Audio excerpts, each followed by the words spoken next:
Jadi menanggapi pertanyaan Pak Muja tadi kan, kalau kita sholat itu kiblat hadapan kita kemana? Kan gitu Pak Muja ya. Iya. Jadi Allah dan Rasul itu sudah memberikan sistematis cara yang terperinci. Pertama kali Allah dan Rasul mengatakan kita sholat itu mengingat. As-sholatu lizikri.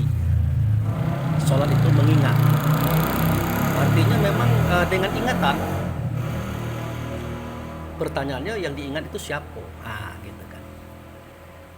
Ya jawabnya sederhana, Allah gitu. Tapi bagaimana mengingat Allah? Nah, disinilah sistematis itu Allah dan Rasul tuangkan dalam kitab Quran. Itu real dan tidak dirahasiakan. Pertama kali wa min haitsu kharajta wajhaka satr majil haram. Wa min haitsu ma kuntu fawalu wajhaka satr. Artinya dari mana saja kamu keluar, dimanapun kamu berada, hadapkanlah wajahmu ke Masjidil Haram. Nah, kalau sudah berbicara wajah di sini bukan wajah tubuh, bukan muko ganteng kok. Tidak. Ya wajahmu, yang sholat tadi, wajahnya ruh. Itulah ingatan. Nah, jadi kenapa ingatan itu dikatakan wajah ruh? Karena dia berada paling depan daripada keberadaan kita. Nah, dihadapkanlah wajah kita ke Masjidil Haram. Pertanyaannya, kenapa harus ke Masjidil Haram? Karena di situ ada tanda Baitullah. Namanya Ka'bah. Bukan Baitullah. Tanda Baitullah namanya Ka'bah. Nah, disitulah berlaku kalimat yang kedua, falyabudu rabb hadzal bait. Kau sembah Tuhan di rumah ini. Nah, menunjuk dia kepada Ka'bah. Atau sembah oleh kamu Tuhan rumah ini. Nah, ini bisa diputar-putar itu. Nah, sudah.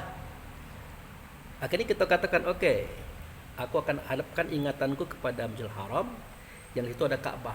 Posisinya di mana? Nah, itu. Maka berlakulah kalimat yang ketiga.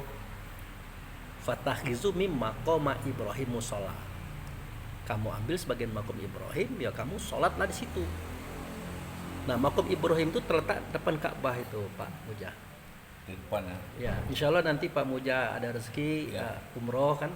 Amin. Nah, depan tuh ada makom Ibrahim. Kalau Pak Dul udah berkali-kali beliau. Pak Profesor kita ini pernah jadi pembimbing haji, pembimbing haji.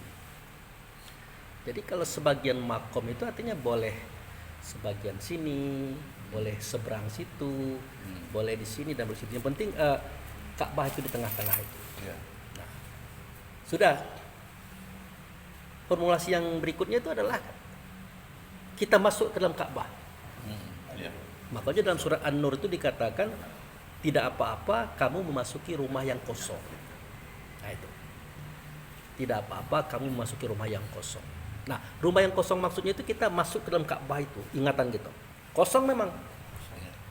Nah, seketika Allah memberikan rezeki kepada kita, kita akan melihat seseorang di situ. Siapa orang itu? Tentu orang yang mengajak kita kepada Allah dan Rasul. Siapapun orangnya. Dan itu bukan musyrik dan dia bukan disembah. Tetapi dia adalah yang menyampaikan kita kepada Allah.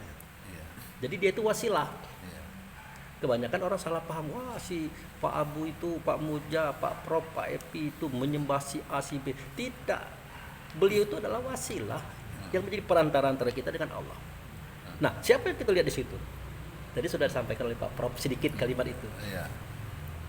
Nah, dalam hal ini kawan minta dalil. Pak Abu Fikri itu agaknya condong mengarahkan kepada manusia atau sosok. Lah itu kan Allah sendiri yang cerita melalui Rasul. Pengalamannya Nabi Musa itu. Seketika Nabi Musa berada di sebuah posisi, kan dia datang tuh dengan istrinya berjalan di padang pasir. Tiba-tiba Musa melihat api. ngomong sama istrinya, "Dek, kamu lihat ada api itu?" "Oh iya bang, aku lihat." Nah akhirnya Musa mendekat. Bukan lagi api, cahaya. Dekat lagi, sinar. Dekat lagi, pohon. Dekat lagi, sosok. Ya. Nah sosok itu ngomong begini, "Innani anallah la ilaha illa ana fa'budni wa aqimi sholat li zikri." Sesungguhnya aku ini adalah Allah, wahai Musa. Tidak ada Tuhan, akulah dianya. Oleh karena itu sembah oleh kamu akan daku dan dirikan sholat. Nah, sewaktu kamu sholat, yang kamu ingat saya loh. Nah, timbul pertanyaan, apakah benar itu Allah? Ternyata bukan. Kalau Allah itu kan hanya nama zat, namo. Lah kalau namo kan tidak ada bentuknya, tidak ada rupanya, tidak ada suaranya, tidak ada katanya, tidak ada wujudnya. Itu namo. Nah, sedangkan yang ngomong dengan Musa ini ada suaranya, ada katanya. Nah, ternyata beliau itu adalah wujud serta Allah. Suara Allah, kata Allah, pernyataan Allah tidak nyata, mungkin nyata pada beliau. Ya dia oleh Musa tadi. Nah, semenjak itulah Musa kalau sholat, ya berhadapan dengan beliau itu tadi. Karena ada perintah, wa aqimi sholat li zikri. Kamu dirikan sholat, yang kamu ingat itu adalah saya. Nah, yang jadi masalah adalah Nabi Harun, adik Musa, Joshua bin Nun, murid Musa, dan Bani Israel. Kata Bani Israel, awak enak Musa, sholat ngadok beliau itu tadi. Lah kami ini caman. Kata Harun, oh iya dang. Masa gitu, ngenian pulau dang. Amo diri pacar ngina jemu itu sama aku, ngina siapa? Kata Musa, ya ngina siapa lagi? Ngina dang tu lah. Tak wujud kan. Iya, ngina aku tu lah, nengok saya tu. Dia, saya akan membawa anda kepada beliau tadi dan beliau akan mengantarkan anda kepada Allah. Jadi orang salah paham di Kirojik itu menyembah kepada sosok itu, tidak. Beliau itu adalah wasilah. Nah ternyata yang dilihat oleh Musa itulah Muhammad. Yang waktu itu namanya belum Muhammad, masih Ahmad. Nah itulah kira-kira gambaran kiblat itu. Jadi dari mana saja kamu keluar, dimanapun kamu berada, hadaplah wajahmu ke Masjidil Haram, ke tempat sujud yang mulia. Sejatinya di alam sana tempat sujud tidak mulia, yang di tempat itu yang mulia. Siapa dia? Kiblat. Kiblat itu ada hadapan. Siapa yang dihadap? Allah. Oke, Allah. Oke. Tapi Allah tidak nyata. Maka nyata kepada beliau. Nah, di beliau itulah kita dengar suara Allah, kata Allah dan perintah Allah. Nah, ternyata beliau adalah Muhammad Rasulullah SAW. Itulah yang bersolawat. Kira-kira gitu Pak Moja ceritanya itu. Ini apa nih Pak? Anak muda. Ada sarapan.